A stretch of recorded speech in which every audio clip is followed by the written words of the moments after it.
Assalamualaikum warahmatullahi wabarakatuh. Ini adalah bagian water pump di kendaraan roda 4. Water pump adalah pompa air sistem pendingin pada mobil. Fungsinya adalah memompa air pada saluran sistem pendingin mesin agar bisa berputar dan bersirkulasi ke seluruh saluran pendingin, mulai dari radiator, mesin, hingga kembali lagi ke radiator. Ini adalah water jacket yang berongga di dalam silinder blok mesin dan silinder head yang berfungsi sebagai tempat berkumpulnya air dingin dari radiator yang akan digunakan untuk menyerap panas hasil pembakaran mesin.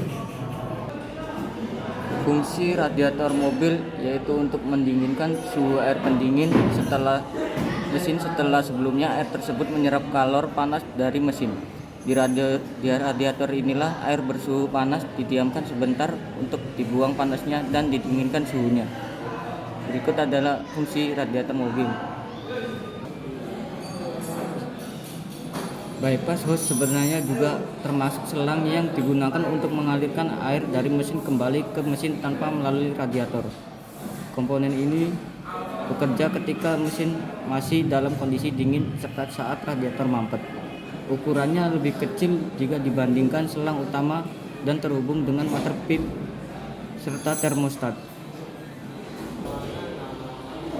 Komponen dalam sistem pendingin satu ini berupa motor elektrik yang dipasangkan bersamaan dengan kipas radiator.